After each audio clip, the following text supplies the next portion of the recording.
मुळात बालनाट्य ही आपल्याकडे आलेली साता समुद्रापलीकडनं आलेली कल्पना आहे. सर्वांगीण विकास ज्याला आपण म्हणतो एखाद्या व्यक्तीचा, तो बालनाट्यात निश्चित होऊ शकतो. अर्थात मराठी शिकवण्यासाठी म्हणूनही आमच्या बालनाट्य शिबिरामध्ये घालणारे पालक आहेत.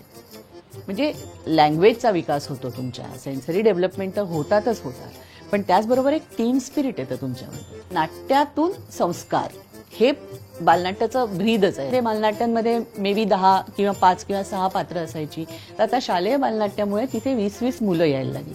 कुमार नाट्य येण्याची गरज आहे. म्हणजे बालनाट्य तर आहेच, बालनाट्यातनं आपण संस्कार करतो, पण कुमार नाट्य थोडी थोडी कमी पडत आहे, ती येण्याची गरज आहे. ती मुळात जर शाळांमधनं झाली ना, तर ती लहान मुलांपर्यंत पोचतील.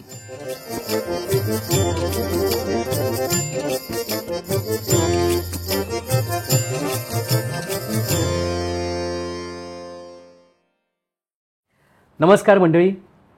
जाई काजळ निर्मित आणि स्मृतिगंध प्रस्तुत आभाळाची माणसं पर्व दुसरं अर्थात ज्योतीने तेजाची आरती या आपल्या विशेष मुलाखत मालिकेमध्ये मी कौस्तुभ दिवाण पुन्हा एकदा तुम्हा सगळ्यांचं खूप खूप मनापासून स्वागत करतो. मित्रहो, आपल्याकडे एक म्हण आहे, मुलं म्हणजे देवाघरची फुलं. आता लहान मुलांचं भावविश्व हे इतकं रंगीत असतं आणि खरं सांगायचं तर लहान मुलांच्या इतकं निरागसही कोणी नसतं आणि लहान मुलांच्या इतकं नाटकीसुद्धा दुसरं कोणी नसतं. पण सध्याची सामाजिक कौटुंबिक परिस्थिती बघता लहान मुलांची जडणघडण, त्यांचं संगोपन हे खूप आव्हानात्मक बनत चाललेलं आहे. आणि ह्या आव्हानाला सामोरं जाण्यासाठी एक गोष्ट खूप चांगल्या पद्धतीनं मदत करू शकते, ती म्हणजे बालनाट्य. तर बालनाट्य या विषयाबद्दल जाणून घेण्यासाठी आपण आज ज्या व्यक्तीला आमंत्रित केलेलं आहे, त्या व्यक्तीचा माझ्या वया एवढा अनुभव असेल बालनाट्यामधला, आणि त्या पलीकडे ती स्वतः एक कौटुंबिक समुपदेशक म्हणजे फॅमिली काउन्सिलर म्हणून सुद्धा तिनं अनेक वर्ष काम केलेलं आहे. तर अशी ही व्यक्ती म्हणजे शिरीन तुलालवार. नमस्कार शिरीन काकू. नमस्कार. तुझं खूप खूप मनापासून स्वागत आमच्या स्टुडिओमध्ये. धन्यवाद. जसं मी म्हटलं तसं तुझा आणि राजू काकाचा माझ्या वया एवढा बालनाट्यातला अनुभव आहे, तर त्याच्यापेक्षा जास्त असू शकेल कदाचित. आणि त्याच्यासोबतच तू काउन्सिलिंग सुद्धा केलेलं आहेस. हो, जवळजवळ 23 वर्ष मी फॅमिली कोर्टमध्ये मॅरेज काउन्सिलर म्हणून काम करत होते. एक्झॅक्टली. त्यामुळे आजच्या परिस्थितीमध्ये जी काही आव्हानं कुटुंब संस्थेसमोर आणि खास करून पालकांसमोर आणि लहान मुलांसमोर उभी आहेत, ही तू खूप जवळून अनुभवलेली आहेस, जवळून बघितलेलं आहेस. त्याचं निराकरण करण्यासाठी काय काय करू शकतो हे प्रयत्नही तू केलेले आहेस, तसं मार्गदर्शनही तू केलेलं आहेस.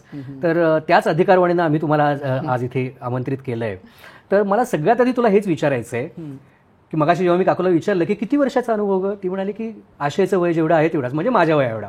तुझा मुलगा आशय माझा कॉलेजचा मित्र, आम्ही कॉलेजमध्ये एकत्र वाढलो, त्याच निमित्तानं आपलाही संपर्क झाला. बरोबर. आणि आशय बरोबर तनय सुद्धा तुझा धाकटा मुलगा. हे तुमचं चौघांचंही कुटुंब मी बघतोय तेव्हापासून कायम बालनाट्यात रमलेलं असतं. तुम्ही सगळे इतके तळमळीनं बालनाट्य करता. तर मला आजच्या विषयाची सुरुवात करतानाच हे तुला पहिलं विचारायला आवडेल की एक पालक म्हणून आशय आणि तनय या दोघांच्याही जडणघडणीमध्ये बालनाट्याचा तुम्हाला कशा प्रकारे त्याची मदत झाली, आणि मुख्य गोष्ट म्हणजे इतर पालक आणि तुम्ही जे बालनाट्यातले जाणकार आहात, तर हा फरक कसा काय, म्हणजे ह्याचा काय फायदा झाला तुम्हाला?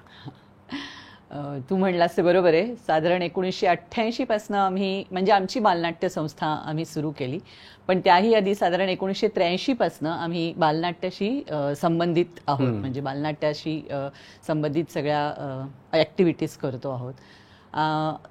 आता पालक म्हणून म्हणशील तर बालनाट्याचा निश्चितच फायदा झाला, कारण बालनाट्य तुम्हाला बरंच काही देतं. मुळात नाटक, बालनाट्य म्हणजे लहानपणापासून जर सुरुवात केली नाट्याची, तर बालनाट्याची म्हणतो आपण तसं, तर सर्वांगीण विकास ज्याला आपण म्हणतो एखाद्या व्यक्तीचा, तो बालनाट्यात निश्चित होऊ शकतो. अर्थात. कारण कसं आहे की नाटक करताना तुम्हाला वेगवेगळ्या अनुभवांचा फायदा होतो, वेगवेगळ्या गोष्टी लक्षात घ्यायला लागतात. मुळात बालनाट्यामुळे तुमचं सेल्फ कॉन्फिडन्स वाढतो, स्मरणशक्ती वाढते, ऑब्झर्वेशन करण्याची शक्ती वाढते, कल्पनाशक्तीला वाव मिळतो. आणि आमची दोन्ही मुलं लहानपणापासूनच हे सगळं बघत आलेली असल्यामुळे, म्हणजे आम्ही मुळात बालनाट्य करतो, त्याच्या आधी बालनाट्य शिबिरही घेतो. आमची शिबिरं सुट्टीतली नसतात, तर वर्षभर चालू असतात. 6-6 महिन्याच्या बॅचेस असतात, आणि त्याच्यातनं वेगवेगळ्या प्रकारचे, ज्याला आपण थिएटर गेम्स म्हणतो, ते घेतले जातात, ज्याच्यातून मुलांना वेगवेगळ्या प्रकारे त्यांचे अनुभव किंवा त्यांचे एक्सपेरिमेंट्स करायची संधी मिळते. आणि ह्या सगळ्यातनं शिकतच आमची मुलं मोठी झाली. आणि ह्या सगळ्यातनं शिकत असतानाच त्यांना ह्या विषयाचीच आवड निर्माण झालेली असल्यामुळे जसं कुटुंब रंगलंय काव्यात असं होतं तसं आमचं कुटुंब रंगलंय नाट्यात असं आमचे नातेवाईक आम्हाला म्हणतात.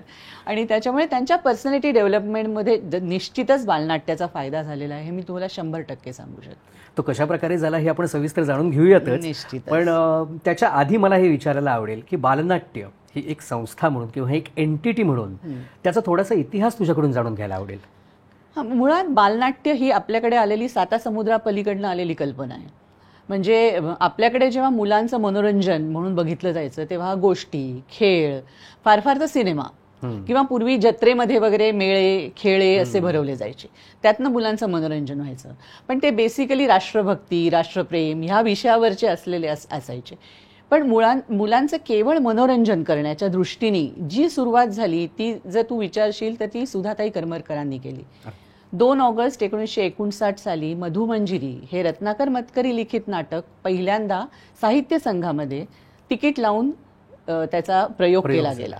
म्हणजे व्यावसायिक बालनाट्याची सुरुवात किंवा बालनाट्याचीच मुळात आपल्या भारतामध्ये सुरुवात म्हणशील तर ती तेव्हापासून झालेली आहे.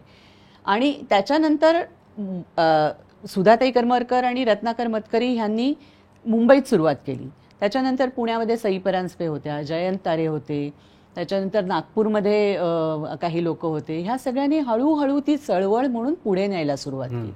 म्हणजे पहिली साधारण 1960 ते 1980चं जे दशक होतं त्यामध्ये बेसिकली बालनाट्य हे अद्भुतरम्य, परी, राजा, राणी, जादू ह्या सगळ्यांनी भारलेलं होतं. काहीतरी वेगळं मुलांना बघायला मिळतंय, राष्ट्रभक्ती, राष्ट्रप्रेमाशिवाय केवळ मनोरंजन म्हणून. पण हेच मनोरंजन करता करता अर्थातच त्यांच्यावर काहीतरी संस्कार करणं, ह्याच्यातनंच त्यांना काहीतरी शिकवण देणं, हेही बालनाट्याचा उद्देश तेव्हाही होता आणि आत्ताही आहे. सो 1980 पर्यंत हे सगळं अशा प्रकारे चालू होतं आणि दीर्घांक होते. म्हणजे 2 अंकी नाटकं होती बालनाट्य जी आपण म्हणतो ते. तेव्हा पु ल देशपांडे यांच्या सकट बऱ्याच लोकांनी नाटकं लिहिली होती. म्हणजे बालनाट्य लिहिली होती, नाटकं नाही म्हणणार मी, बालनाट्य लिहिली गेली होती. वयम मोठम खोटम हो, मतकरींनी लिहिली. आता अलबत्या गलबत्या त्यांचं जे काही चालू आहे ते मतकरींचंच चालू आहे. आणि मतकरींनी 2 वेगवेगळ्या प्रकारचे प्रयोग केले. म्हणजे त्यांनी अशी नाटकं लिहिली जी चमत्कारिक वगैरे होती, त्याच भव्य सेट वगैरे असे होते. पण त्याच प्रमाणे त्यांनी साधा एखाद्या तुम्ही छोट्याशा खोक्यावर सुद्धा नाटक करू शकाल, कुठेही प्लॅटफॉर्मवर सुद्धा नाटक करू शकाल, अशा पद्धतीने सुद्धा त्यांनी नाटकांचे प्रयोग केले वेगवेगळ्या पद्धतीने, जे तळागाळापर्यंत पोहोचवण्याचा त्यांनी प्रयत्न केला.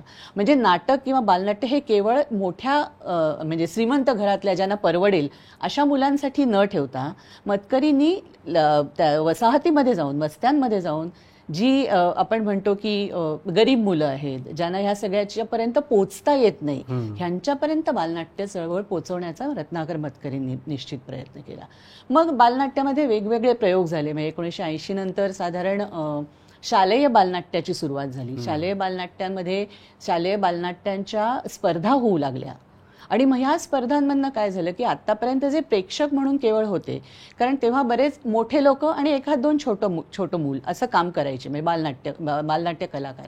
पण हळूहळू जसं शाळांमधनं हे सगळं शालेय रंगभूमी यायला लागली तेव्हापासून शाळेतल्या मुलांना, म्हणजे स्वतः मुलांना सुद्धा स्टेजवर जाण्याची संधी मिळाली. म्हणजे पूर्वीच्या नाटकांमध्ये, बालनाट्यांमध्ये मे बी 10 किंवा 5 किंवा 6 पात्र असायची, तर आता शालेय बालनाट्यामुळे तिथे 20-20 मुलं यायला लागली, त्यांना संधी मिळायला लागली. त्याचप्रमाणे शिक्षकांना लेखनाची संधी मिळायला लागली, बालनाट्य लेखनाची. आणि मग त्याच्यातनंच विद्याताई पटवर्धन वगैरेंसारखे खूप ग्रेट माणसं पुढे आली. सुलभाताई असतील, विद्याताई असतील.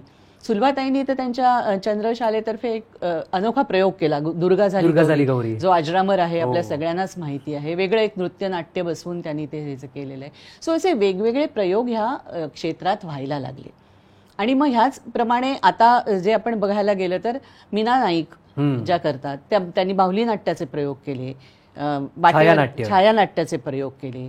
त्याच्यानंतर ग्रिप्स थिएटर होतं आपल्याकडे, की जिथे मोठी माणसं मुलांच्या भावविश्वात जाऊन, मुलांसारखी वागून, त्यांच्या प्रकारे त्यांच्या भावभावनाही प्रेक्षकांपर्यंत पोहोचू शकतात, मोठी माणसंही पोहोचवू शकतात, अशा प्रकारचे प्रयोग झाले. सो बालनाट्य हळूहळू असं प्रगल्भ होत गेलं. मुळात त्याची सुरुवात तू म्हणशील तर ती 1959 साली, म्हणजे जवळजवळ आता 65 वर्ष झाली असतील. खूप प्रयोग झाले, खूप प्रकार आले बालनाट्यामध्ये. बालनाट्याबरोबरच बालवृंदांचे गाण्याचे कार्यक्रम आले, रामदास पाद्यांचे बोलक्या बाहुल्यांचे एक मनोरंजनात्मक कार्यक्रम आले. हे सगळंच आपण मुलांच्या मनोरंजनासाठी म्हणून धरू शकतो. सो बालनाट्य आता इथवर जे येऊन पोचलेलं आहे ते आता पूर्वीचे जे दीर्घांक होते ते हळूहळू कसं आहे ना, जसजशी पिढी बदलत जाते तसतसं त्यांचा अटेन्शन स्पॅन पण कमी होत जातो, आपण जे म्हणतोय तसं.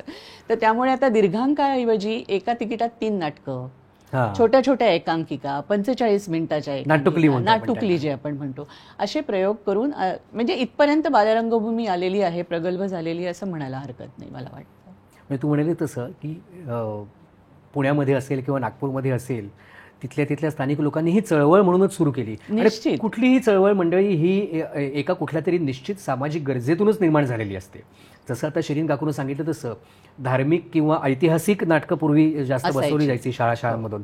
शाळांमध्ये शिवाजी महाराजांचा इतिहास सांगणं असू दे किंवा भक्त प्रल्हादासारख्या गोष्टी असू दे, तिथूनच सुरुवात झाली होती. पण नंतर मनोरंजनासोबत संस्कार ह्या प्रकारे ते पुढे हळूहळू डेव्हलप होत गेलं. आणि आत्ताच्या काळात, ज्याच्याबद्दल आता आपण चर्चा लवकरच करणार आहोत, यातला पहिला मुद्दा मला तुला विचारायचा वाटतो की बालनाट्यात तू जे म्हणालीस आता व्यक्तिमत्व विकासात खूप जास्त त्याचा प्रभाव असतो. तर आपण लहान मुलांच्या डेव्हलपमेंटमध्ये काही काही फॅक्टर्स किंवा काही काही विंग्स त्याच्या म्हणतो ते महत्वाचे असतात. एकतर सेन्सरी डेव्हलपमेंट, निश्चित आपल्या संवेदना हे होणं, विकसित होणं, मोटार डेव्हलपमेंट म्हणजे हालचालीमधली सुसूत्रता, इमोशनल म्हणजे भावनिक, आणि इंटलेक्च्युअल म्हणजे बौद्धिक. ह्या सगळ्या विकासामध्ये बालनाट्याच्या कशा प्रकारे बालनाट्याचा परिणाम होऊ शकतो, फायदा होऊ शकतो, हे थोडं डिटेलमध्ये सांगितलं असतं ते समजून घेणं खूप सोपं जाईल. आता फिजिकल डेव्हलपमेंट जर म्हणशील तर मुळात हल्लीची पिढी कशी आहे माहितीये, व्हिडिओ गेम्स आणि ह्या सगळ्या गोष्टीला चिकटले. म्हणजे हल्लीच्या पिढीला मैदानी खेळ वगैरे फारसे राहिलेले नाहीत, कारण मैदानच राहिलेले नाहीत असंही म्हणायला हरकत नाही. सो अगदी मुळापासून जर आपण म्हणायला गेलं तर घरातनं बाहेर निघून थिएटरपणे पर्यंत येणं ही जी काही ऍक्टिव्हिटी आहे ही त्यांना फिजिकल ऍक्टिव्हिटीमध्ये आपण धरू शकतो, नाही म्हटलं तरी. कळलं का? पण त्याचप्रमाणे बालनाट्यात फिजिकल डेव्हलपमेंट म्हणशील तर जशी आपण स्टेजवर काम करतो त्याप्रमाणे स्टेजवरच्या ज्या काही काय आपण म्हणू आराखडे असतात त्याचं आकलन करणं, इमोशनल गोष्टीमध्ये दुसऱ्याशी तुम्ही एक विश्वासाने त्याच्याबरोबर टीमवर्क म्हणून काम करणं, सहभागी होणं त्या सगळ्या प्रक्रियेमध्ये. कुठेतरी म्युझिक वाजत असतं, कुठेतरी तुम्हाला एखादा तो लाईट घ्यायचा असतो, त्या लाईटच्या पर्यंत तुम्हाला यायचं असतं, एखादी लाईन क्रॉस करून जायचं नसतं. या सगळे जे आराखडे असतात हे त्यांना बालनाट्य शिबिरात शिकवले जातात. किंवा बालनाट्य शिबिरामध्ये आम्ही त्यांना वेगवेगळ्या प्रकारचे विषय देतो जे त्यांच्या कल्पनाशक्तीला डेव्हलप करण्यासाठी मदत करतात.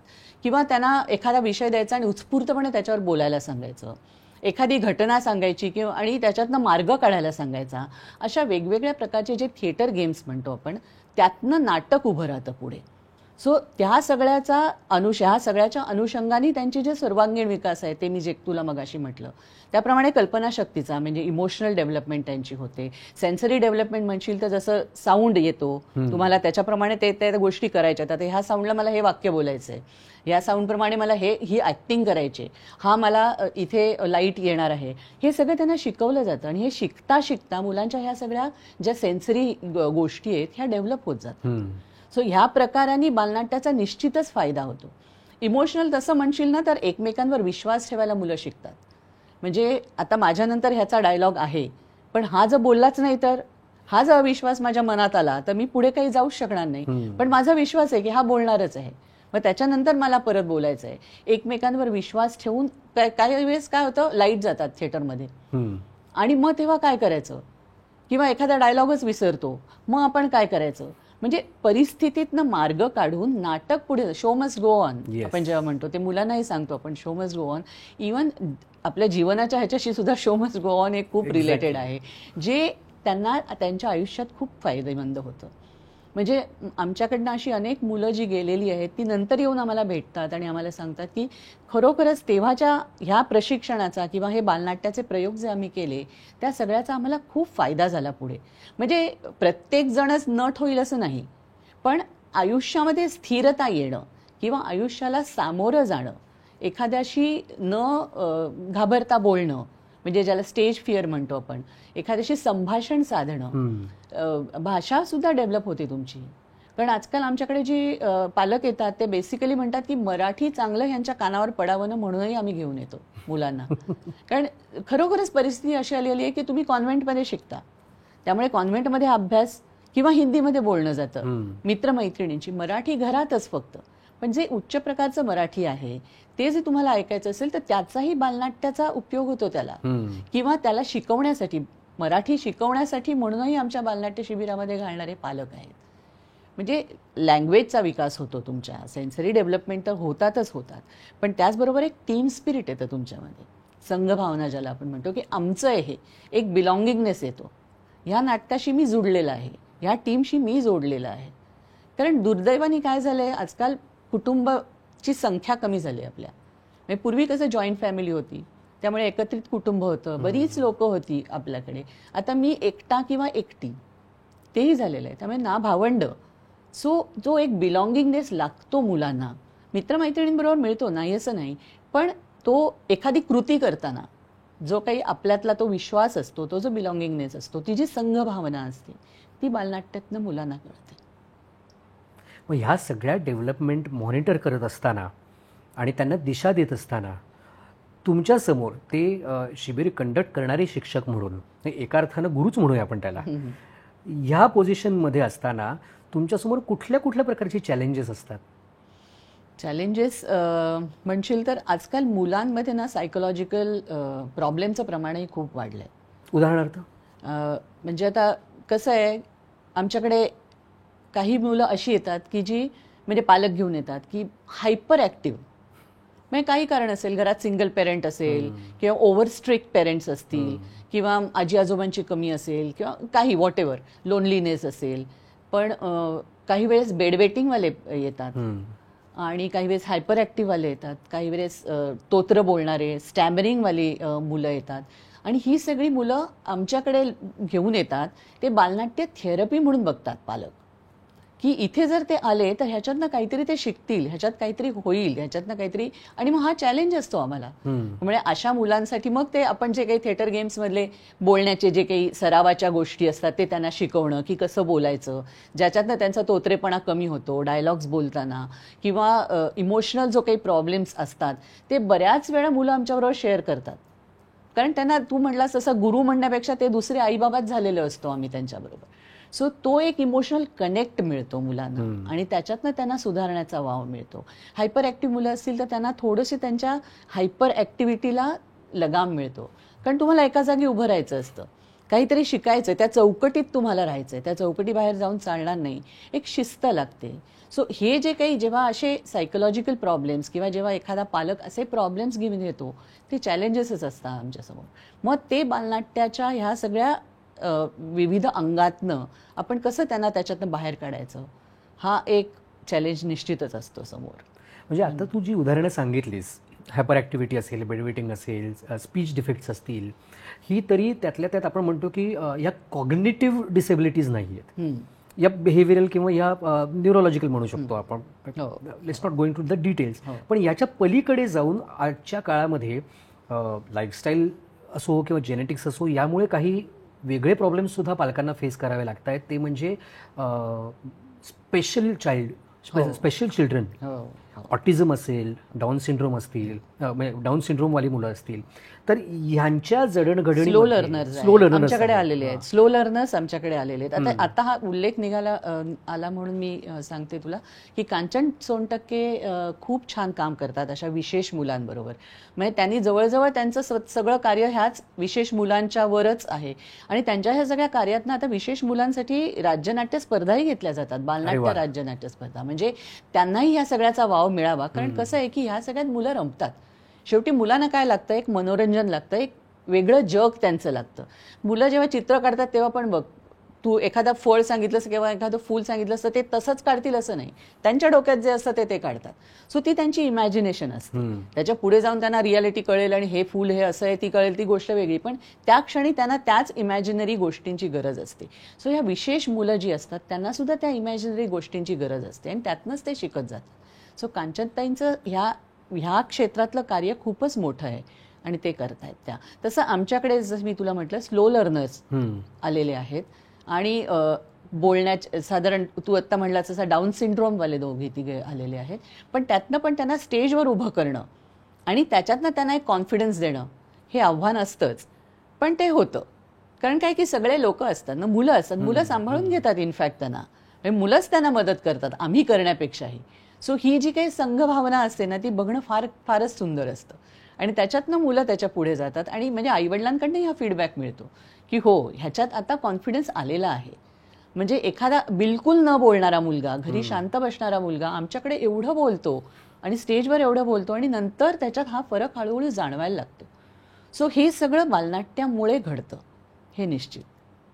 म्हणजे आता हा स्पेशल चिल्ड्रनच्या बाबतीत बोलता बोलता माझ्या डोळ्यासमोर एक प्रसंग उभा राहिला, तो म्हणजे आमिर खाननं जी तारे जमीन पर नावाची फिल्म केलेली आहे, त्याच्यात हे टायटल ट्रॅक जेव्हा सुरू होतो त्याच्या आधीची सिच्युएशन ती दाखवली की ही सगळी स्पेशल ॲबिलिटीजवाली मुलं ज्यावेळेला एखादं नाटक सादर करतात आणि त्यावेळेला त्यांच्या आईवडिलांच्या चेहऱ्यावरती जे समाधान मिळतं, त्यांना जे आनंदाश्रू त्यांच्या डोळ्यात तरळतात, कारण तशी संधी बाहेर कुठे मिळत नाही त्यांना.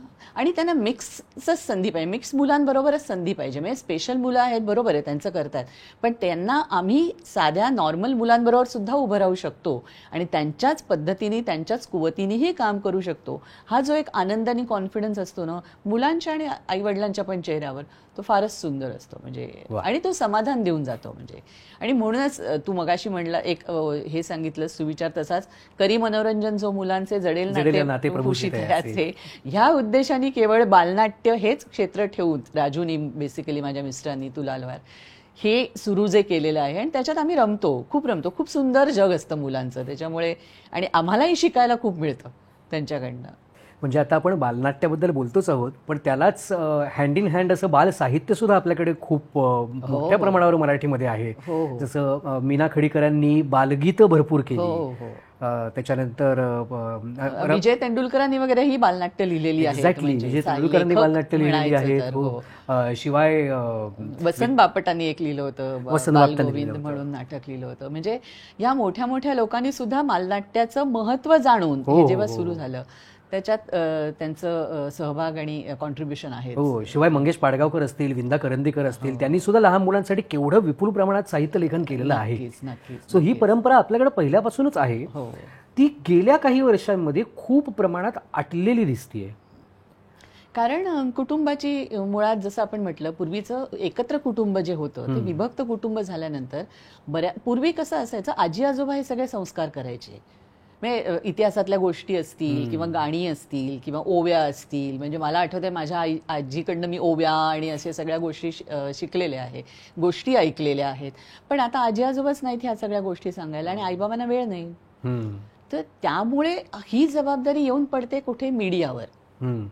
मग तू मीडिया म्हणशील तर टीव्ही पण आहेच की, कार्टून्स आहेत, हे आहे ते आहे, पण ते शेवटी बघितलं तर व्हर्च्युअल जग आहे ना. प्रत्यक्ष जे तुमच्या समोर घडतं त्याचा इम्पॅक्ट जेवढा होतो तेवढा तुमचा त्याच्यावर मी एक्झॅक्टली हाच प्रश्न आता विचारणार होतो की आज संस्कार करायला किंवा मनोरंजन करायला आजी आजोबा दरवेळी लहान मुलांसोबत नसतात, ते वेगळे राहत असतात, मुलं वेगळे राहत असतात, आई वडील वेगळे राहत असतात. अशा सिच्युएशनमध्ये सगळ्यात सोपा उपलब्ध मीडिया म्हणजे एकतर मोबाईल फोन किंवा टेलिव्हिजन किंवा लॅपटॉप जो काही असेल तो. म्हणजे त्याच्यातून सुद्धा मनोरंजन होतंच. आता छान छान गोष्टी ज्या मी लहानपणी ऐकून लहानाचा मोठा झालो, लहानपणी आमच्याकडे कॅसेट्स असायच्या, त्या आता युट्यूबवरती वगैरे अवेलेबल आहेत, गाणी असतात आणि त्याच्यात कार्टूनची चित्र, म्हणजे तिथेही ऑडिओ व्हिज्युअल आहे.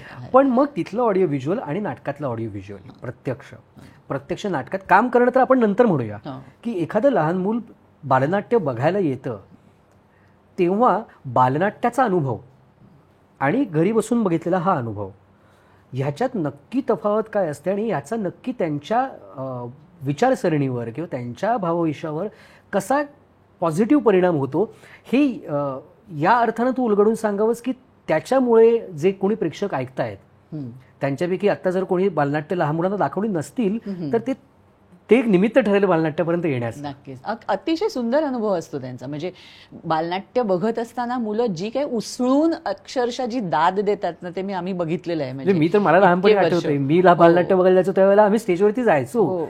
कारण येतात ना मुलं अजूनही अशी, म्हणजे अशी स्टेजच्या इथे येऊन अशी उभी राहून बघणं वगैरे, हे सगळं त्यांचं, आणि ती इतकी त्याच्यात रंगून जातात की ती आपलीच गोष्ट आहे असं त्यांना वाटायला लागतं. म्हणजे जेव्हा टीव्ही बघता तुम्ही तेव्हा नाही म्हटलं तरी ती फिल्म आहे हे माहिती. इथे तुम्ही प्रत्यक्ष बघताय, इथे तुम्ही तो लाईट बघताय, इथे तो सेट बघताय, इथे तुम्हाला इमॅजिन करायचंय की आता हा इथून आला म्हणजे हे दरवाजा आहे, ह्या दरवाजातनं तो आला, हे आई आहे, हे बाबा आहेत, किंवा हा राक्षस आहे, हे भूत आहे. कारण कसं आहे ना, अजूनही मुलांच्या भावविश्वामध्ये ह्या सगळ्या फॅन्टसीज आहेतच. म्हणजे परी आहे, राक्षस आहे, भूत आहे, चेटकीण आहे. आता अलबत्या गलबत्याला जो बघतोय प्रतिसाद मिळतोय त्याच्यानं चेटकीण किती आवडते. आमच्याकडे ही भरपूर चेटकिणीची नाटकं, आणि ती चेटकीण आली की मुलांचं घाबरणं, किंवा राक्षसानी मजा केली की मुलांचं हसणं, हे सगळं मुलांना एक वेगळ्या प्रकारच्या जगात घेऊन जातं. आणि त्या सगळ्यातनं त्यांना जी काही पॉझिटिव्ह एनर्जी मिळते, पॉझिटिव्हिटी मिळते. म्हणजे कित्येक पालक येऊन आम्हाला सांगतात की मुलं घरी गेल्यावर सुद्धा ते नाटकच बोलत असतात, त्याच्यातच रमत असतात. म्हणजे त्यांच्या कल्पनाशक्तीला वाव मिळतो की हे असं झाल्यानंतर पुढे काय. आणि नाट्यातून संस्कार हे बालनाट्याचं ब्रीदच आहे त्याच्यामुळे. ते आमच्याकडनंच होतं, आमच्याकडनंही होतं, म्हणजे आमच्याकडनंच नाही हे चुकीचं म्हणणं आहे, आमच्याकडनंही होतं. सो त्यातनं काहीतरी शिकून जातात मुलं. टीव्हीवरनं शिकतात नाहीच नाही, पण टीव्ही हे माध्यम आणि प्रत्यक्ष घडत असलेलं माध्यम ह्याच्यात खूप फरक आहे.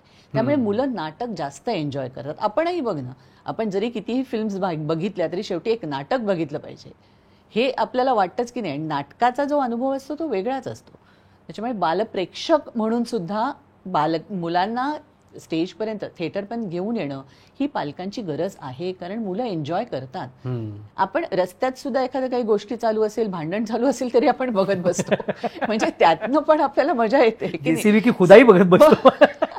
म्हणजे प्रत्यक्ष जे घडतंय ते बघायला मुलाला आवडतंच फिल्मपेक्षा, आणि ती त्यांची गरज आहे असं मला वाटतं. त्याच्यामुळे हा संस्कार जो आता घरात होत नाहीये तो नाट्याद्वारे संस्कार व्हावा म्हणून पालकांनी वेळ काढून, आजकाल पालकांपेक्षा आजी आजोबा खूप आणतात मुलांना, हे मी बघितलेलं आहे. आणि बालप्रेक्षक येतात, म्हणजे जरी ही सगळी आव्हानं तुमच्या समोर असली, व्हिडिओ गेम्स म्हण, टीव्ही म्हण, कार्टून्स म्हण, तरीही बालप्रेक्षक बालनाट्यांना गर्दी करतात. म्हणजे डेफिनेटली म्हणजे तेवढी जाण आपल्या मोठ्या पिढीमध्ये तरी आहे आजी आजोबांच्या. ती हळूहळू पालकांनी पण लक्षात घ्यायला हवी असं मला वाटतं. म्हणजे मुलांसाठी वेळ काढणं गरजेचं आहे. जर तुमच्याकडे आजी आजोबा नसतील, कोणी आणायला नसेल, तर तुम्ही एखाद्या शनिवार, कारण आजकाल पूर्वी कसे रोज म्हणजे वर्षभर बालनाट्याचे प्रयोग चालायचे ते आता होत नाहीत, कारण लोकांना वेळच नाही. ठीक आहे, बदल प्रत्येकाच ह्याच्यात झालेला आहे आणि आपल्याला एक्सेप्ट करायला पाहिजे. सो आता ते फक्त सुट्ट्यांमध्ये होतात. सुट्ट्यांमध्ये सुद्धा आजकाल फक्त शनिवार रविवार जनरली होतात. सो तुम्ही मुलांना घेऊन येऊ शकता. शनिवार रविवार तुम्हाला वेळ असतो आणि मुलांसाठी तेवढा वेळ काढायला हवा, कारण मुलांच्या दृष्टीने ते गरजेचं आहे. मुलांच्या गरजाही आपल्याला लक्षात घेतल्या पाहिजेत आणि बालनाट्य ही मुलांची गरज आहे असं मला वाटतं. नाटकाचा जिवंत अनुभव हा विषय जेव्हा जेव्हा निघतो तेव्हा तेव्हा मला रतन थय्यामांचं एक वाक्य, म्हणजे त्यांना एका कुठेतरी प्रश्न विचारला होता की आप नाटक ही क्यों करते हो, सिनेमा क्यों नाही. त्यावेळी त्यांनी इतकं सुंदर उत्तर दिलेलं होतं की सिनेमामध्ये वो देखो चांद असं मी म्हटल्यानंतर कॅमेरा पॅन करून खरा चंद्र दाखवता येतो, पण नाटकामध्ये वो देखो चांद म्हटल्यानंतर एक नुसता सोर्स लाईट येतो आणि प्रेक्षकांच्या मनामनात तो चंद्र उमटतो. तर ही कल्पनाशक्ती आणि हा जिवंत अनुभव जर लहान मुलांच्या संस्कारांमध्ये घडू लागला तर आज जे आपण म्हणतोय की स्क्रीनमुळे मुलांचा रियालिटीशी असलेला टच सुटत चालला आहे, तर तो टच रिएस्टॅब्लिश करण्याची ही एक संधी असं म्हणू शकतो आपण. नक्कीच आहे. बालनाट्याद्वारे निश्चितच ते होतं ना, कारण कसं आहे, बालनाट्यात जेवढ्या फॅन्टसीज दाखवल्या जातात तेवढ्याच आजकाल बाकीच्या पण गोष्टी दाखवल्या जातात. म्हणजे बालनाट्य पूर्वी फक्त फॅन्टसी बद्दल होतं, पण आता सामाजिक विषय, मैत्रीबद्दलच्या गोष्टी ह्या सगळ्या होतात आजकाल. तर म्हणजे राज्य सरकारतर्फेच मला वाटतं पर्यावरण ह्या विषयावरच्या बालनाट्य स्पर्धा होतात. म्हणजे पर्यावरण जपणं किती महत्वाचं आहे, प्राणी प्रेम, भूतदया, ह्या सगळे वेगवेगळे विषय त्याच्यात घेतले जातात आणि त्यातनं तुमच्या मुलावर संस्कार होतातच ना.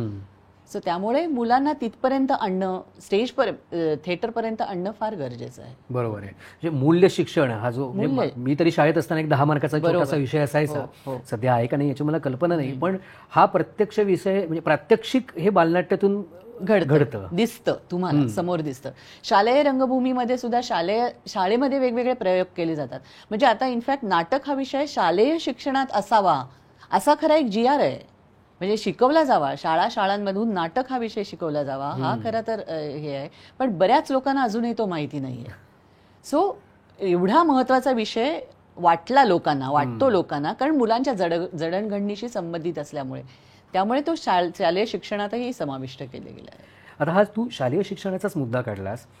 आपण अगदी बघितलं तर आज शिक्षणाचे सुद्धा म्हणजे शिक्षणाच्या पद्धतीमध्ये किंवा त्याच्या दर्जामध्ये, अगदी म्हणजे हे मी डेअरिंग विधान करतोय थोडंसं, पण शिक्षणाच्या दर्जामध्ये सुद्धा आज आपल्याला वर्गवारी दिसून येते.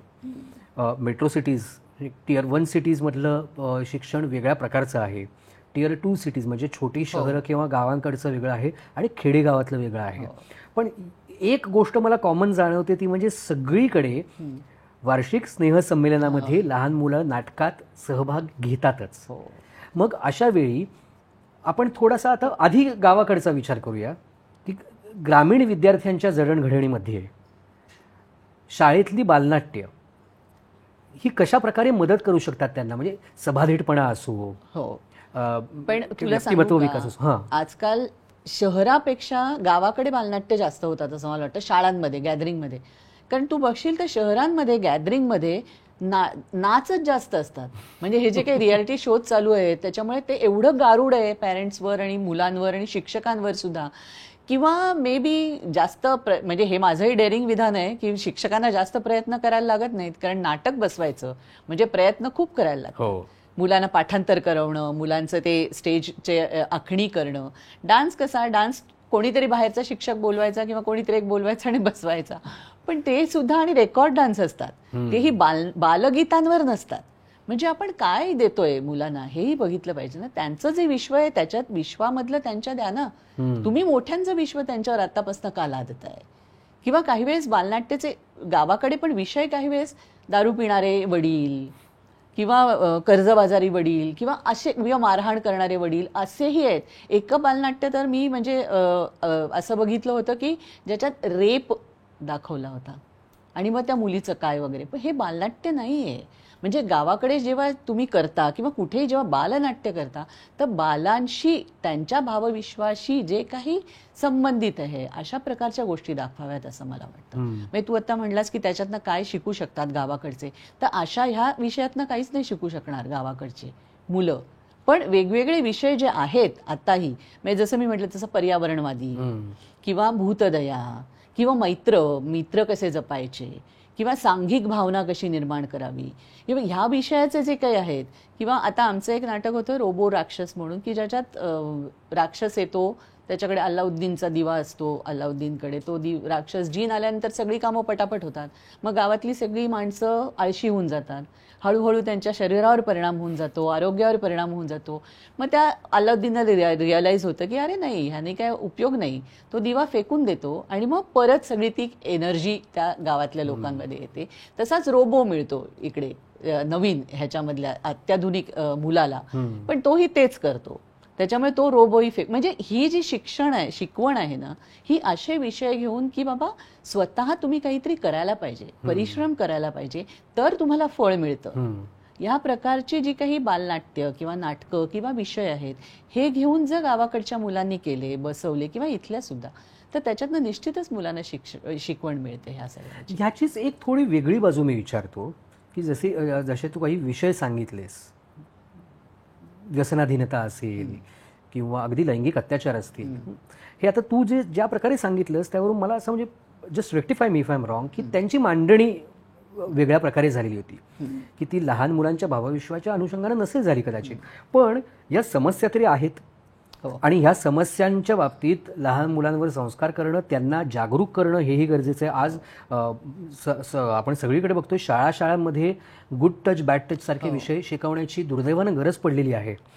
तर अशा विषयांना मुलांपर्यंत पोहोचवण्यासाठी, ते त्यांच्या मनात रुजवण्यासाठी बालनाट्याचा किती उपयोग आहे. आणि मीना नाईक ह्याच्यात अतिशय छान काम करतायत वेगवेगळ्या पद्धतीने. जसं आपण मगाशी म्हटलं तसं छायानाट्य, ह्या सगळ्यातनं त्यांच्या वाटेवरती काचाग म्हणून जे काही आहे ती ह्या सगळ्यातनं तीच शिकवण देण्याचा प्रयत्न करतायत.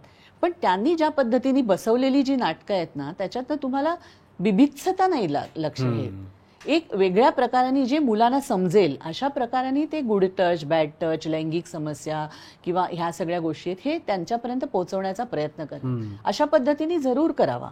कसं आहे, बालनाट्यात पण वेगवेगळे विषय आहेत. म्हणजे केवळ मनोरंजनात्मक असतात, केवळ सामाजिक असतात, केवळ शिक्षण देणारे असतात. सो तो वेगवेगळ्या पद्धतीची बालनाट्य असतात, हे मलाही मान्य आहे.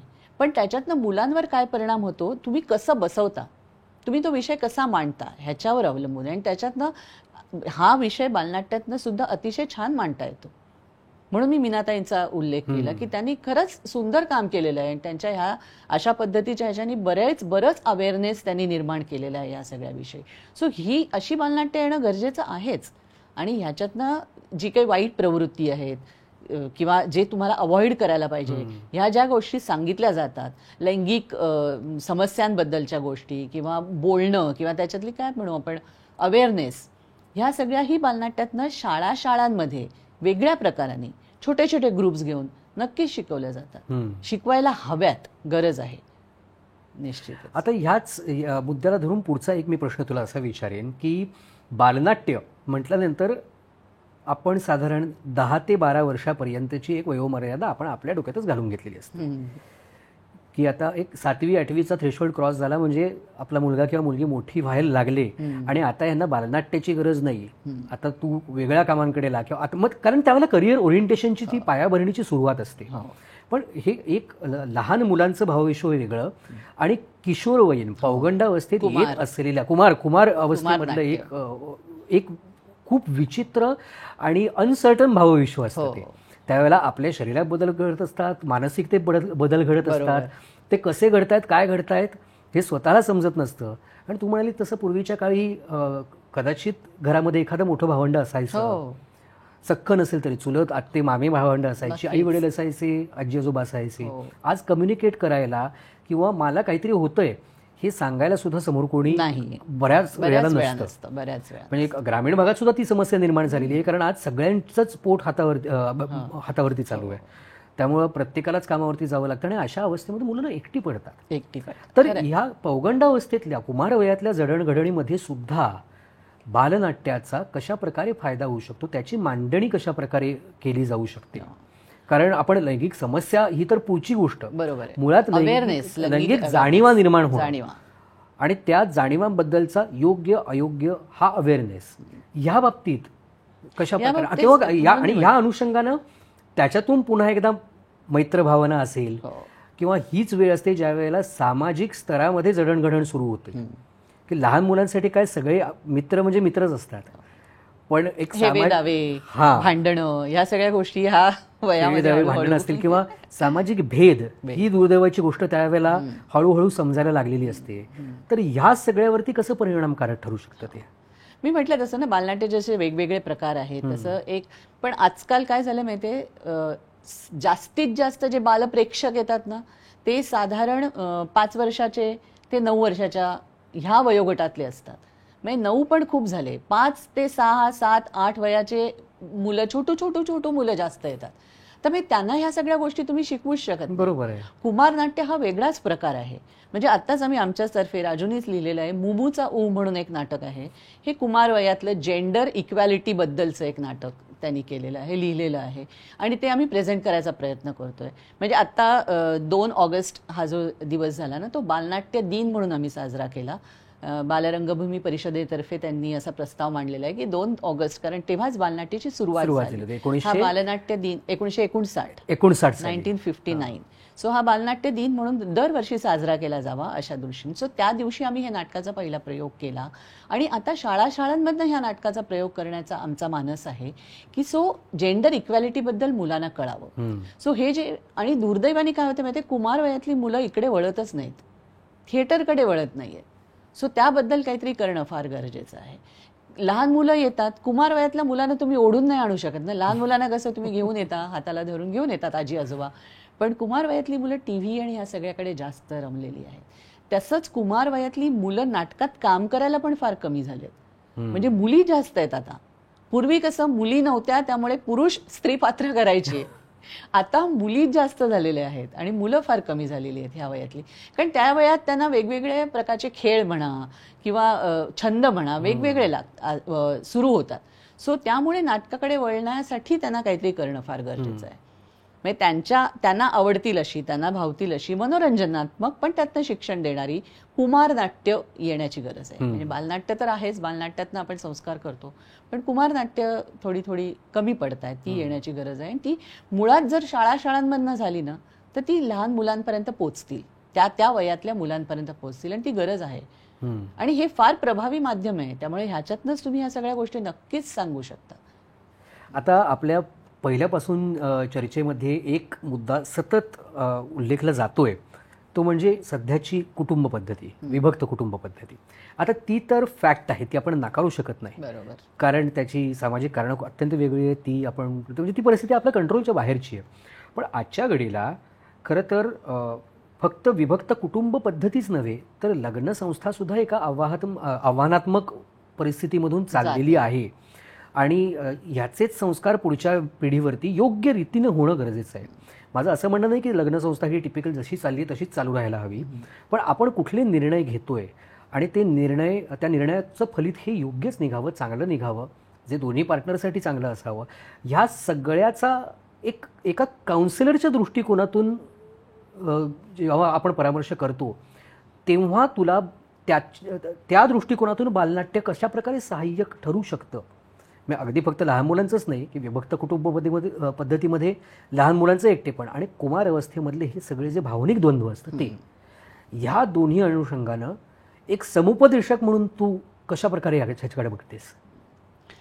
तू म्हणलास तसं लग्नसंस्था जर बदलली नाही तर ती टिकणार नाही. बदल गरजेचाच आहे आणि ते बदलतच असतं. म्हणजे बदल झाला तरच लग्नसंस्था टिकेल.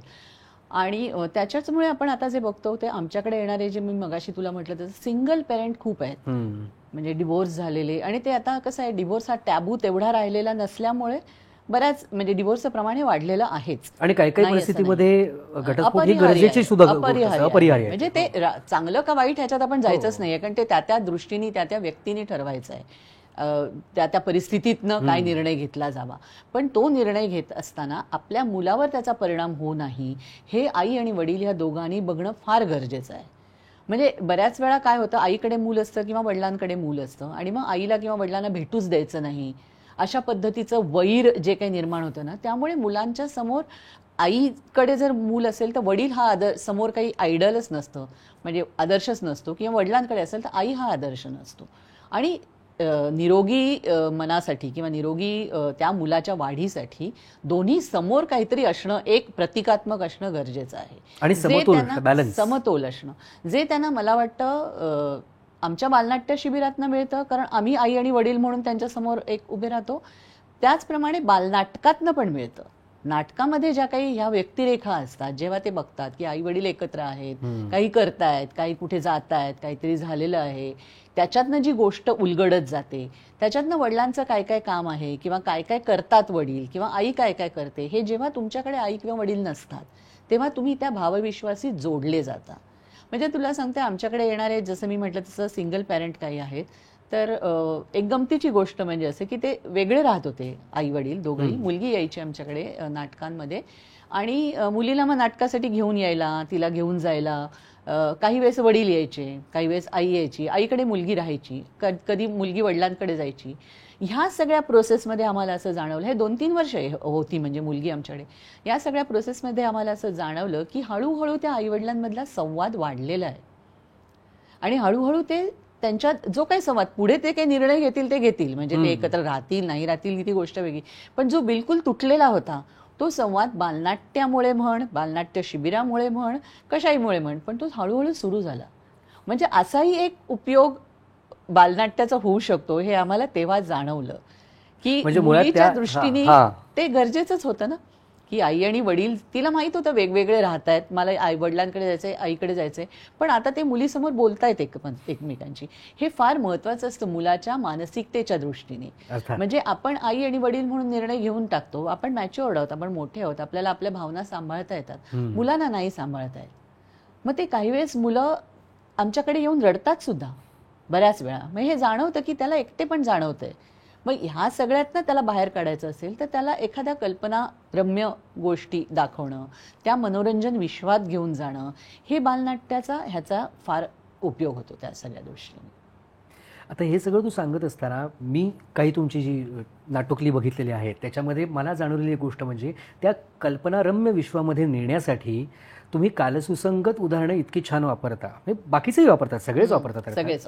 पण आता मी तुमचे जास्त बघितले म्हणून मी त्या उदाहरणामधून सांगतो फक्त की एका नाटकामध्ये तुम्ही झुझू हे जे एका टिपिकल टेलिकॉम कंपनीचे जे मॅस्कॉट्स होते तेव्हाचे, त्यावेळेला ते फेमस झाले होते. लहान मुलांमध्ये खूप फेमस झाले होते कारण ते कॅरिकेचरिश कार्टुनिश कॅरेक्टर्स होते.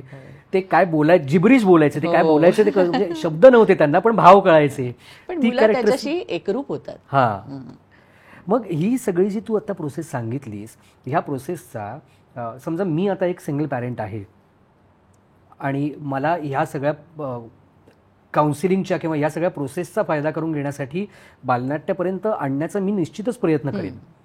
माझ्या पाल्याला घेऊन मी तिथपर्यंत पोहोचण्याचा निश्चितच प्रयत्न करेन. पण ह्या तू जसं म्हणाली तसं थेरप्युटिकल इम्प्लिमेंटेशन हे मी माझ्या दैनंदिन आयुष्यात कशा प्रकारे करू शकतो? थेरप्युटिकल इम्प्लिमेंटेशनसाठी आपण जसं मी म्हटलं जसं शिबिरामध्ये वेगवेगळे गेम घेतो, थिएटर गेम्स, त्या प्रकारचे थिएटर गेम्स आपण घरातही खेळू शकतो. मुलांसाठी वेळ काढणं महत्वाचं आहे. एकदा तुम्ही वेळ काढलात की तुम्हाला बऱ्याच कल्पना सुचतात. म्हणजे त्या कल्पना विश्वातनं आता एखादं ड्रॉइंग काढायला सांगायचं मुलाला, त्या ड्रॉइंग विषयी चर्चा करायची. तुला हे असं का वाटतं, का तू काढलंस? आपण आता ते नाटक पाहिलं, त्या नाटकात काय काय होतं, मग त्याच्यात काय काय होऊ शकतं, मग ते तुला कशा प्रकारे आपल्याशी रिलेटेड वाटलं, अशा प्रकारच्या चर्चा करणं दैनंदिन जीवनामध्ये. एखादा विषय देऊन त्याच्यावर त्याला लिहायला लावणं, तिला त्याला, किंवा एखादा विषय देऊन त्याच्यावर एनॅक्ट करायला लावणं, एखादा विषय देऊन त्याच्यावर बोलायला लावणं. मुलांसाठी वेळ काढून क्रिएटिव्हली काहीतरी करणं हे गरजेचं आहे. म्हणजे ते सगळंच तुम्हाला बाहेर मिळतं, वर्कशॉप्समध्ये मिळतं, पण तुम्ही तुमचं कॉन्ट्रीब्युशन ॲज अ पॅरेंट पण द्यायला हवंय ना. वेळ नसतो, मला मान्य आहे, कारण आजकालचं जीवनच वेगळं झालेलं आहे. पण तरीही जसं आम्ही जेव्हा मॅरेज टिकवायचं असतं तेव्हा आम्ही नवरा बायकोला सांगायचो की तुम्हाला वेळ काढायला लागेल, तसंच मुलासाठी पण तुम्हाला वेळ काढायला लागेल, तुम्ही जर सिंगल पेरेंट असलात तरी. आणि मग सिंगल पेरेंट असताना मी पुन्हा हेच सांगते की हे लक्षात घ्या की मुलाला तुमची आणि दुसऱ्या पेरेंटची दोन्हीची गरज आहे. सो ते जेवढं सलोख्याने तुम्ही घ्याल ना तेवढं तुमचं मूल चांगल्या प्रकाराने वाढेल. सो ह्या म्हणजे बालनाट्याचा विषयापासून थोडंसं भरकटलं, हे काउन्सिलर म्हणून मी तुला सांगायला लागलेली आहे. पण ह्या सगळ्या काउन्सिलिंग प्रोसेसमध्ये मी जे काही ऑब्झर्व केलेलं आहे ते तुला सांगते की डिवोर्सचा परिणाम सगळ्यात वाईट जो होतो तो मुलांवर होतो. सो तो किती म्हणजे तुम्ही डिवोर्स जर इनएव्हिटेबल असेल तर तो मुलावर तुमचा होणारा परिणाम किती कमी प्रकाराने करू शकाल ही जबाबदारी तुमच्या दोघांची आहे. It's just damage control. It's just damage तर होणारच आहे, पण ते कंट्रोल लेवलला कसं ठेवायचं. आणि मग त्याच्यासाठी वेळ काढणं, दोघांनीही वेळ काढणं. आणि जसं मी म्हटलं तसं सिनेमाला जसं तुम्ही घेऊन जाता तेव्हा भरपूर खर्च करता, तसं नाटक जे लाईव्ह माध्यम आहे ते फार गरजेचं आहे. आणि त्यातनं मुलं शिकतात आणि शिकल्यानंतर तुमचा फीडबॅक घेणं घरी जाऊन. जसं तू आता विचारलंस की ठीक आहे नाटकापर्यंत आली मुलं, पण दैनंदिन जीवनात काय, तर दैनंदिन जीवनात अशा प्रकारे तुम्ही मुलाशी संबंध पुन्हा जोडू शकता किंवा संधान बांधू शकता, साधू शकता, त्याच्या मनोविश्वात डोकावू शकता. त्याला नुसतं बोलायला सांगायचं की काय वाटतं किंवा एखादी गोष्ट सांग. तो इतक्या वेगवेगळ्या प्रकाराने छान गोष्ट सांगतो ना, मग त्याच्यात कधीतरी त्याचा जर वडील नसेल बरोबर किंवा वडिलांबद्दल फार वाईट बोललं गेलं असेल तर मग तो वडील राक्षस म्हणून येतो, कधी ती आई चेटकीण म्हणून येते, कधी आई परी म्हणून येते, वडील काहीतरी जादूगार म्हणून येतात. हे तुम्हाला ऐकायला पाहिजे मुलांचं, मुलं जे सांगतात ते, आणि त्यातनं तुम्ही ते संकेत घेतले पाहिजेत, तर तुम्हाला त्यातनं शिकून मुलांवर काहीतरी काम करता येईल. आता पुन्हा एकदा प्रॉपर बालनाट्याकडे जाऊन मी एक प्रश्न विचारतो की आजची सिच्युएशन ही कटथ्रोट कॉम्पिटिशनची सिच्युएशन आहे. भयंकर स्पर्धा आज जगात आपल्याकडे सगळीकडे बघायला मिळते. रियालिटी शोजसारखे प्रकार असू देत किंवा आता आज इंटरनेटच्या वापरानंतर यूट्यूबसारखी मीडियम्स जी ओपन झाली आहेत तिथे सुद्धा किंवा इंस्टाग्रामवरती सुद्धा लहान मुलांचं कौतुक म्हणून बरेचसे पालक तिकडे लहान मुलांचे व्हिडिओज वगैरे टाकत असतात. आणि पण हेही मी बघितलेलं आहे या क्षेत्रात काम करत असताना की कित्येक पालक हे स्वतःहून मुलांवरती त्यांच्या इच्छा लादत असतात की आपल्या मुलानं ह्या क्षेत्रात करिअर करावं. किंवा आपल्या मुलांना या क्षेत्रात खूप मोठं व्हावं, मग ती त्यांची ॲम्बिशन असू देत किंवा त्यांची आर्थिक गरज असू देत, हेही लहान मुलांवरती लादलं जातं. तर असं कधी घडलंय का की अशा प्रकारचे पालक आलेत तुमच्याकडे की याला तुमच्या बालनाट्यात घ्या आणि पुढच्या 10 वर्षात मला तो हिरो किंवा हिरोईन म्हणून दिसली पाहिजे? म्हणजे बऱ्याच लोकांचं आता हे जाणवतं की आल्यावर तुम्ही कुठल्या कुठल्या सिरियलमध्ये त्यांना पाठवता. म्हणजे मुळात सुरुवातच अशी करायची की मला ह्याला नटच बनवायचं आहे. अरे पण त्याच्यात काही आहे का, आधी कॅपॅसिटी आहे का, कॅपेबिलिटी आहे का, हे बघा. असे बरेच पालक, म्हणजे आम्ही फॉर्म असतो आमचा एक, जेव्हा बालनाट्य शिबिराला आम्ही घेतो तेव्हा, काय काय तुम्ही कशासाठी टाकताय. तर बरेच लोक टाकतात ह्याला पुढे सिरियलमध्ये, सिनेमामध्ये आम्हाला टाकायचं आहे, मॉडेल म्हणून बनवायचं आहे, तर तुम्ही अशा काही गोष्टी करता का. नाही, आम्ही फक्त मुलांना मोल्ड करायचा प्रयत्न करतो. 5 ते 8 वयोगटासाठी 5 ते 8, अरे आजकाल 4 वर्षाची मुलं येतात आणि 4 वर्षाच्या मुलांना घेऊन येतात आणि म्हणतात की आम्हाला ह्याला सिरियलमध्ये टाकायचं आणि आम्हाला ह्याला हे करायचंय, पुढे नट बनव. अरे अजून वेळ आहे. त्याला 4 वर्षाचा म्हणजे स्टेज काय असतं, स्टेज फ्राईट काय असते, काहीच माहीत नसतं मुलाला. ते सगळं शिकू द्या. त्याच्या पुढची गोष्ट, कारण पालकच जास्त ॲम्बिशियस झालेले आहेत, कारण मीडियाचा परिणाम आहे की हिची मुलगी, त्याचा मुलगा रियालिटी शोमध्ये गेला, त्याला एवढा फेम मिळाला, हा सिरियलमध्ये काम करतो. मग तिला जराशी जरी एखादी जसं तू म्हणलास तसं मुलं नाटकं फार करतात, तसं घरी एखादं नाटक जरी त्यांनी बघितलं मुलाचं की अरे हां ह्याच्यात टॅलेंट आहे, त्याचं त्याला ठरवू दे काय करायचंय काय नाही. आम्ही कुठल्याही सिरियलमध्ये ह्याच्यामध्ये पाठवत नाही. हां, कोणी विचारणा केली, त्यांनी यावं, त्यांनी बघावं, आमच्या मुलांमध्ये टॅलेंट असेल त्यांनी घेऊन जावं. पण आम्ही ह्या मुलाला पाठवलं, कारण काय होतं ना, आम्ही 4 मुलांना समजा पाठवलं, एखादा सिलेक्ट होतो, पण बाकी जी 3 नाकारली जातात त्यांच्या मनावर तर नाकारलेपणाचा परिणाम होतो. सो ते त्यांच्या भावविश्वात कायम राहतं, म्हणून आम्ही पाठवत नाही. तुम्ही या, तिथले जे कोणी असतील त्यांनी, कोऑर्डिनेटरनी यावं, बघावं. पण ही पालकांची इच्छा आजकाल खूप आहे आणि ही जाणवते प्राकर्षाने. तू जसं म्हणलास तसं स्वतःची आपली ॲम्बिशन, आपले ज्या काही इच्छा पूर्ण झालेल्या आहेत ते त्यांच्यावर लादायच्या.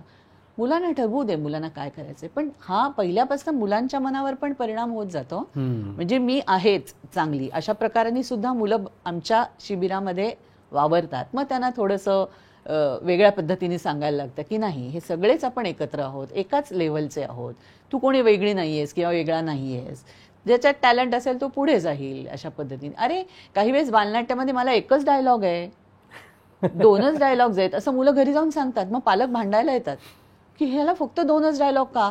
पण ते 2 डायलॉगमध्ये सुद्धा त्याचं काय आहे, काम काय आहे, ते किती महत्वाचे आहेत, त्याला आधी शिकू तर दे. तिथे उभे राहून ते 2 डायलॉग्स म्हणणं, पण तेवढाही पेशन्स आजकाल पालकांमध्ये राहिलेला नाही. मग आता आपल्या मुलाला बालनाट्यात काम करायला पाठवायचंय, याच्यासाठी पालकांची एक वेगळी मशागत व्हावी, या अनुषंगाने तू काय सांगशील? नाही, मुळात कसं आहे की मुलाला बालनाट्यात पाठवताना तुम्ही हे लक्षात घ्या की तो आपण त्याच्या पर्सनॅलिटी डेव्हलपमेंटसाठी पाठवतोय, त्याच्या सर्वांगीण विकासासाठी पाठवतोय. हे ध्येय घेऊन येऊ नका की त्याला नटच बनवायचं आहे, त्याला सिरियललाच पाठवायचं आहे, त्याला कुठल्या तरी रियालिटी शोलाच पाठवायचं आहे. कारण मुलगा बालनाट्याच्या विश्वात रमतो, त्याच्यात तो वाढतो, त्याच्या वेगवेगळ्या पद्धतीने तो त्याचं आकलन करत असतो. आणि प्रत्येक मूल हे नट होईलच असं नाही ना, प्रत्येकाच्यातच ते नसतं, गुण नसतात. पण त्याला त्याच्या आयुष्यात नक्की परिणाम होतो, म्हणजे उपयोग होतो.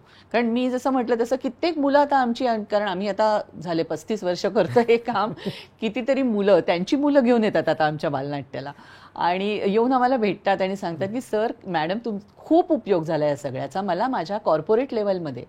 म्हणजे कितीतरी लोक कॉर्पोरेट लेवलला आहेत, नाट्य क्षेत्रात, ह्याच्या क्षेत्रात आहेतच ही मुलं आमची, पण त्याच्यात सुद्धा कारण सभाधीटपणा येतो ना, तुमचं कम्युनिकेशन स्किल येतं, संवाद कौशल्य येतं, एक आत्मविश्वास येतो. हा सगळा देण्यासाठी बालनाट्याचा उपयोग खूप होतो. Crisis management, disaster management. मुळात एखादा विसरलाच डायलॉग, छोटी छोटी मुलं अरे आमची एवढं सावरून घेतात पटकन, एखाद वेळेस सांगतात हे तुझा डायलॉग आहे, पण त्याच्यात पण मजा असते. स्टेजवर त्यांनी हे सांगणं, म्हणजे पालकही असतात आणि मजा घेतात. पण एखादा जर विसरला तर दुसरा पटकन बोलतो. म्हणजे हे जे काही स्किल आहे, हे जे त्या क्षणी तुला काहीतरी करायचंय, हे तिथे मिळतं तुम्हाला बालनाट्यामध्ये. सो बालनाट्य हे मुळात मुलांची गरज आहे.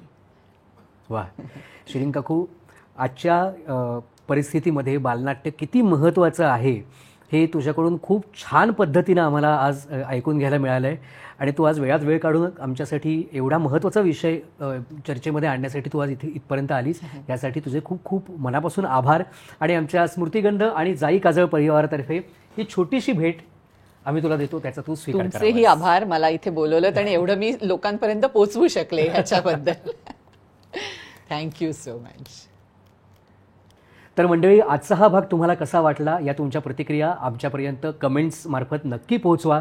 आवडला असेल तर इतरांनाही बघायला सांगा.